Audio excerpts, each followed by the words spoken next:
Good evening friends. Bank Nifty में अभी का जो स्ट्रक्चर है वो कुछ इस तरीके का बना हुआ है। अभी प्राइस 52,521 के आसपास क्लोज हुआ है। आज है 1 जुलाई 2024 और आप टाइम देख रहे हो 7:03 शाम का हो रहा है। फ्रेंड्स, आज का जो क्लोजिंग हुआ है उसके अकॉर्डिंगली अब हम नेक्स्ट डे यानी कि 2 तारीख का यहाँ पे एनालिसिस करने वाले हैं। और ये 2 तारीख की एनालिसिस के लिए मैंने जो भी वर्कआउट किया है प्राइस एक्शन को लेके उसके अकॉर्डिंगली जो लेवल निकल के आए हैं उसमें रेजिस्टेंस हमारा पड़ा हुआ है 53,180 जो प्रीवियस ऑल टाइम हाई है। और मैंने एक सपोर्ट निकाला हुआ है 52,200 का, जो आज मॉर्निंग में यही सपोर्ट लेवल से प्राइस में एक मोमेंटम देखने को मिला था। उसके अलावा एक सपोर्ट हमने यहाँ पे हाईलाइट किया हुआ है 51,510 का। तो फ्रेंड्स, यहाँ पे अभी कल के दिन के लिए हमारी जो रणनीति होनी चाहिए बैंक निफ्टी को ट्रेड करने के लिए वो किस प्रकार होनी चाहिए। तो फ्रेंड्स, कुछ पॉसिबिलिटीज हम यहाँ पे देख लेते हैं। जैसा कि अगर प्राइस ये वाले रेजिस्टेंस यानी कि ये जो रेजिस्टेंस लेवल है और ये मेरा सपोर्ट है, अगर प्राइस ये सपोर्ट और रेजिस्टेंस के बीच में कहीं पर भी ओपन होता है, मान लीजिए फॉर एग्जांपल यहाँ पे ओपन हो गया, तो मेरे हिसाब से प्राइस अगर सबसे पहले सपोर्ट पे आता है तो हम इस सपोर्ट पे प्राइस एक्शन एनालिसिस देखेंगे। और इस सपोर्ट पे टकराने के बाद अगर वो हमें किसी भी तरह से कोई बायर कंफर्मेशन अगर हमें देखने को मिलता है तो यहां से मेरा जो हाइपोथेसिस रहने वाला है वो ये रहने वाला है कि यहां से मैं एक बाय ट्रेड को इनिशिएट करूं।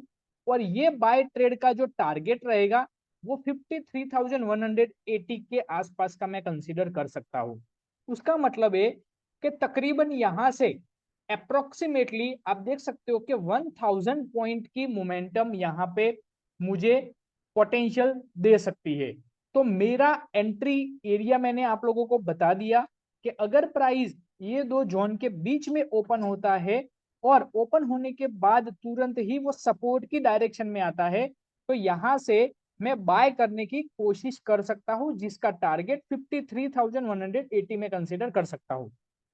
बट अगर प्राइस कहीं पर भी ये दोनों सपोर्ट और रेजिस्टेंस के बीच ओपन होके अगर प्राइस ऊपर चला जाता है और अगर स्पीड से ऊपर जाता है और मेरे रेजिस्टेंस लेवल के आसपास आता है तो यहां से मैं सेल के लिए सोचूंगा। और यहां से मैं जो टारगेट कंसीडर करूंगा वो वही डाउन साइड का 52,200 के टारगेट से मैं यहाँ पे अपनी पोजीशन बना सकता हूँ। तो ये दोनों पॉसिबिलिटीज मैंने बता दी आपको कि ओपन कौन से एरिया में होना चाहिए और ओपन होने के बाद प्राइस या तो रेजिस्टेंस पे जाना चाहिए या सपोर्ट पे जाना चाहिए। उसके बाद हम डिसीजन बनाएंगे कि प्राइस कंफर्मेशन किस तरीके से हमें दिखाता है और हम अपने ट्रेड को इनिशिएट कर सकते हैं।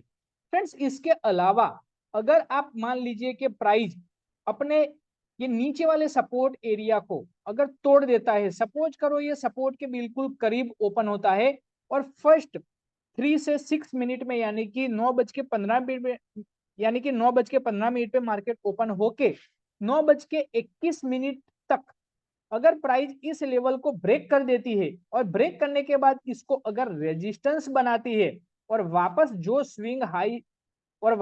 स्विंग लो बनाया होगा उसको अगर ब्रेक करके नीचे की डायरेक्शन में प्राइस हमें मोमेंटम दिखाती है तो फ्रेंड्स इस पोजीशन पे मैं यहां से सेलिंग साइड का सोच सकता हूं, जिसका मेरा जो टारगेट रहने वाला है वो 51,510 का मैं कंसीडर यहाँ पे कर सकता हूँ। तो थर्ड पोजीशन कुछ इस तरीके का मैंने हाइपोथेसिस जो निकाला है प्राइस एक्शन को लेके, क्योंकि ओवरऑल अगर बैंक निफ्टी का आप स्ट्रक्चर अगर डेली बेसिस पे देखो तो लोअर लो फॉर्मेशन बन रहा है और इसी लोअर लो फॉर्मेशन में या तो वो सपोर्ट से सपोर्ट ले सकता है या तो वो सपोर्ट को ब्रेक कर सकता है। तो प्राइस नेक्स्ट सपोर्ट तक जाने की संभावना यहाँ पे मुझे दिख रही है। फ्रेंड्स, इसी तरीके के हम अब डेली मैं कोशिश करूंगा कि आप लोगों के लिए प्राइस एक्शन, सपोर्ट और रेजिस्टेंस की पॉसिबिलिटीज और कौन से लेवल से हमें ट्रेड को मॉनिटर करना चाहिए, कौन से लेवल के आसपास हमें ट्रेड को पकड़ना चाहिए ताकि हम ज्यादा से ज्यादा प्रॉफिटेबल रह पाए। तो चलिए फ्रेंड्स, आज के लिए इतना एनालिसिस काफी हमारे लिए। हमारे पास 3 लेवल आ चुके हैं, 3 हाइपोथेसिस आ गई है। अब देखना है कि प्राइस कल कहां ओपन होगे, किस तरीके का बिहेवियर दिखाती है। तो चलिए फ्रेंड्स, अब हम मिलेंगे हमारे नेक्स्ट एजुकेशन वीडियो में। तब तक के लिए धन्यवाद।